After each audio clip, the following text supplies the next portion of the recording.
University of 2022 and quite frankly of 2021 as well. I am Becky LaVoy from the Fountain Hills Chamber of Commerce. I'm the CEO and President, and we are excited to bring you this educational opportunity here today. The educators, please welcome, please come on in, and there's multiple chairs, just have to find a spot there. There are 5 different educators here today who are experts in their field and local Fountain Hills businesses. We had over 100 different business options for educators today, and these educators were vetted and we met multiple times to bring you this class today. Each one of them have hours of education for you, and I've given them 15 minutes to share with you today. I am the timekeeper, so educators, please do not be offended if I cut you off. I just want to allow enough time for all of our educators today. You do have a full packet of information, of resources that each one of them provided to us so that we can fit and prepare for you. On the left side, we did share some chamber upcoming events. If you're interested, we'd love to have you. Our chamber is community-minded, meaning it's not just for chamber members. We welcome our community and our residents to almost every single thing that we do. You might pay a little bit more if you're not a member to some paid options, but you're always welcome to everything that we do. Just some housekeeping items. Please help yourself, even while they're speaking. If you need a refill of coffee or juice, or just need that donut, please help yourself during the class today. There are 3 restrooms here in the chamber building. There's one upstairs through that room where the printer is, and there are 2 downstairs. There's an elevator if you need the elevator, or there's stairs right over there. You got up here, so you know that there's an elevator or stairs. And before I get started, do you have any basic housekeeping type questions? No? Okay. So our first educator here today is Althea Helchuk, and she is a new member with our Chamber of Commerce. Her company is Ending Well Patient Advocacy. Althea is the founder of Ending Well Patient Advocacy, focusing on end-of-life planning and helping people have a good death. She is a surrogate consultant for the Final Exit Network and counsels people trying to honor advanced directives. She has a health law degree and is a certified death educator. Please welcome Althea Helchuk.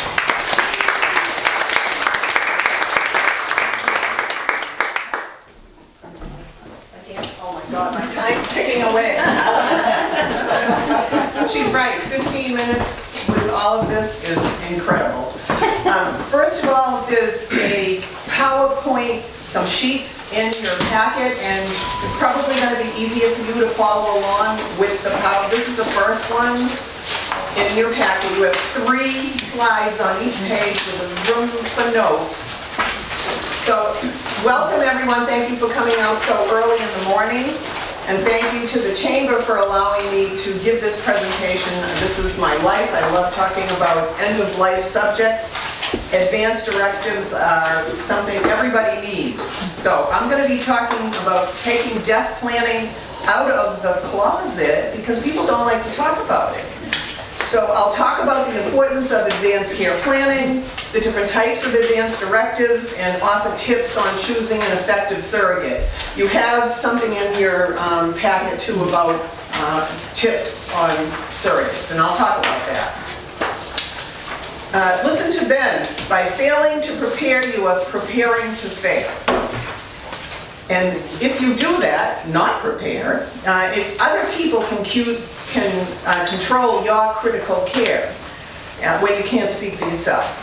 Often you'll get treatment that you might not have wanted, and people making decisions for you that you might not even know.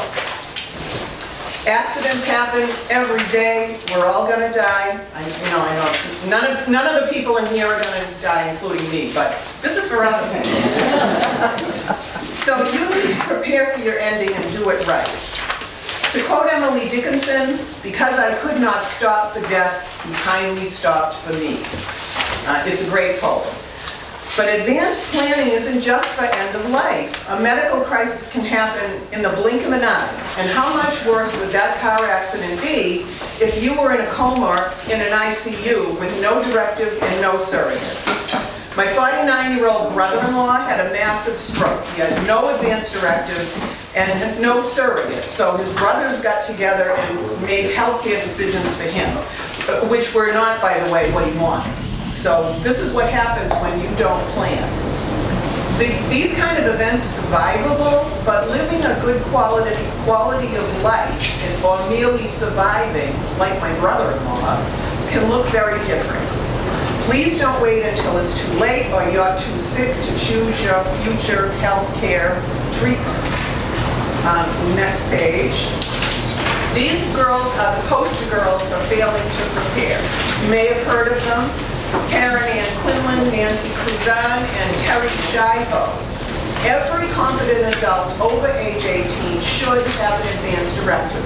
Your college student, if you have one, they should have an advance directive. They were all in their 20s when they went into a coma. Karen Ann Quinlan, she was on diet drugs and she had alcohol at a party. Coma. Nancy Cruzan was in a car accident. She flipped over on an icy road, ended in a ditch. And Terry Schiavo had a cardiac arrest. They were in their 20s. They had no hope of recovery, permanent vegetative state. I'm sure you've seen pictures, especially of Terry Schiavo. It was all over the news.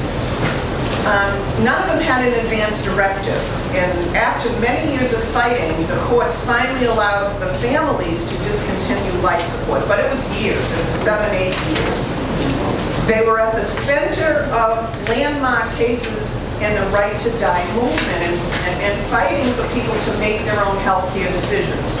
They weren't aware of it, but the pain that their families suffered, you just can't even measure it. Don't let this happen to your family. Create an advance directive. I'm going to say that about 1,000 times in 15 minutes. So, as important as the advance directive are the conversations that you have with your family, anybody that's maybe in charge of your health care if something happens to you. Here are some things to consider. 90% of the people in the United States have heard of advance. They know what they are. 70% have even thought about what they would put in theirs, but only 29% actually did it. And here are the 6 top excuses for not having one. And I say excuses. I picked that word because they are excuses. I'm too young to talk about death. Well, anyone over 18 is not too young. My poster girls in their 20s. Too busy, not enough time. It probably takes maybe an hour to sit down and figure out what you want. I'll die prematurely if I do my advance directive. Yeah, right. If you talk about birth control, you'll probably get pregnant. So, God will take care of me. Well, he might, but he took care of my brother-in-law, but not in the way my brother-in-law wanted. The forms are too complicated. They're really not. They're designed for people with a 5th grade education. So anybody can do them, can fill them out, and you don't need a lawyer. My family knows what to do. This is my favorite because I've been a mediator for almost 20 years. And families at the bedside at end of life is the biggest source of conflict in a hospital setting. They don't know what to do. They're fighting with each other. So there's so much conflict, they don't know what to do. They don't know what you want. They can't agree anyway. Now, here are the 6 top reasons for having an advance directive. Like I said, accidents, anytime, any day. They document your choices. Puts you in the driver's seat, even if you can't speak. Your family will likely comply if they know the advance directive came from you. If these are your words and your wishes, they'll say, well, I guess that's really what Mom wanted. The forms are easy, but they require thought. You just can't, it's not boilerplate. You have to think about it. It reduces the burden and guilt for your family because they have a roadmap to go by. It makes those end-of-life, heart-wrenching decisions about pulling the plug. I hate to use that term, but that's just what happens. Off of life support. It's easier when you know that Mom didn't want a feeding tube. She didn't want to live like Karen Ann Quinlan for 8 years, hooked up to life support. And it's a gift. It's a gift for your loved ones. I mean, I was a surrogate for 2 aunts, and I knew exactly what they wanted. It wasn't on me to decide. It was on me to follow through with their wishes.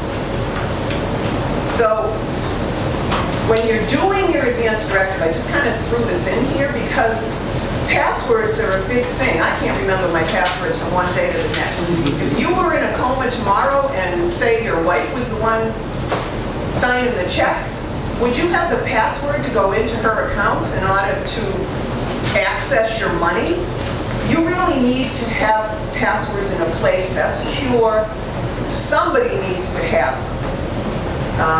And what about social media? You could be on Facebook for the rest of your, well, it wouldn't be your life because you're dead, but your account would be in Facebook unless you appoint some person to take control of that, and you can go into Facebook and do all that. You need to think about these things.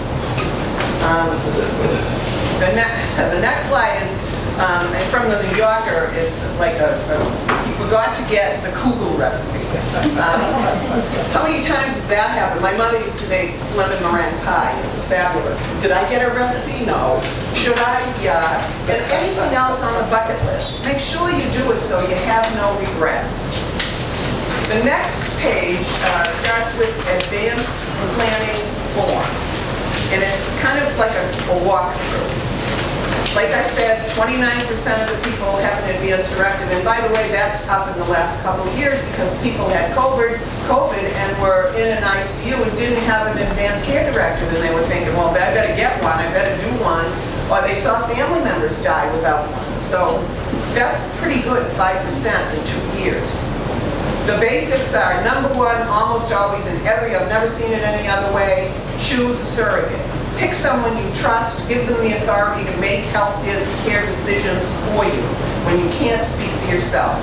And the other part is the living will part, where you say what you want for treatment, whether you want to be cremated, whether you want a casket. And my aunt just died this week, and honestly, even though she had an advance directive, she didn't really make her funeral plans.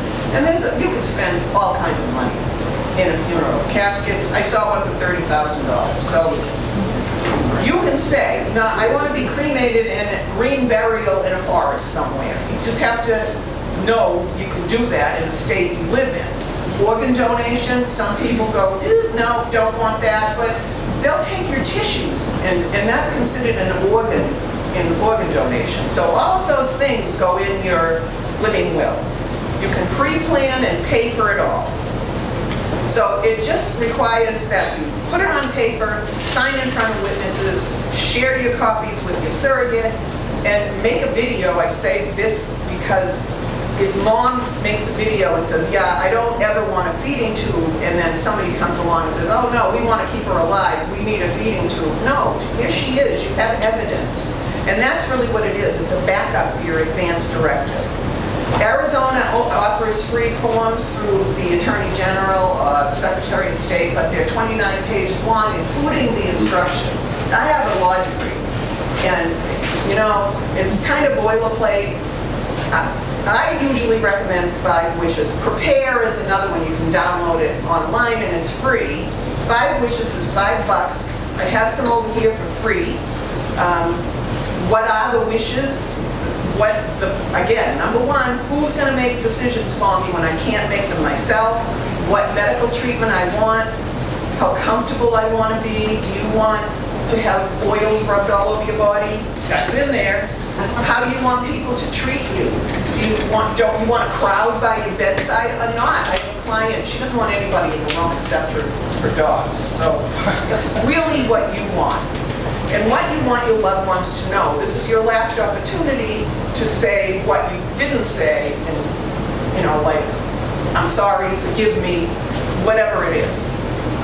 And that client, by the way, she added 3 pages to the 5 Wishes document of things she wanted, things she didn't want. So you can adapt it to whatever it is you want. When you're looking for a surrogate, here's what to look for. 6 traits. You want someone comfortable making decisions on your behalf, even if they don't agree with your decisions. You need someone with the emotional strength So you need someone that's strong enough to make that decision. Someone will stand up for your wishes and not be intimidated or bullied by some doctor who wants to do something you know that your person does not want. You want a person who's not afraid to ask questions. You really want a bulldog. You want me, but I can't be everybody's surrogate. So. And you want someone who's not afraid to ask questions. They don't have to know everything. If there's a problem in an ICU, there's an expert that's going to tell them what the options are, the pluses and the minuses. And so there's somebody there to explain it. They just have to make the decision based on an advance directive. You want someone who's going to be calm in a crisis. You want someone in your lifeboat that's not going to freak out because a shark swims by. That's it. Whenever there's some emergency, you want the person that remains calm. And most important, you want a person who agrees to do it. You can't just pick somebody and not tell them. I've got stories about that, but I only have 15 minutes. So you want someone that understands your wishes and agrees to follow through on them and is available. If they're backpacking in Africa for half the year, that's probably not the person. So what happens if you don't choose? When you have to make a choice and you don't make it, that in and of itself is a choice. Because not choosing is the same as choosing. Someone will be chosen for you, and it may be somebody you don't want, like your least favorite sibling. I have a brother like that. It could be him. Oh my God. Or your eldest child who's irresponsible. I mean, I could name a name here, but I won't. Irresponsible or worse. That who is who, because there's a hierarchy. It could even be a doctor in an ER that you've never even met. Here's conflict at the bedside, and I've seen this happen. Two brothers, one on each side of the bed, do everything, let them die a natural death. You don't want the conflict. And on some level, I understand that even people in comas understand what's happening around them. They can feel the conflict around them. So another problem is when somebody from California swoops in, hasn't seen mom in 5 years, and knows what she wants. And it goes directly against her advance directive. So you don't want somebody that's going to make that decision for you that really doesn't know you or hasn't had much contact with you. In Arizona, the hierarchy is codified. It's a law. California, I used to live there, so I can say all these things. They don't really have, it's not really a law, like I have a good friend that's an ethics guy out there, and it's, it's a mess, really. There's no real hierarchy. Kind of is, but isn't.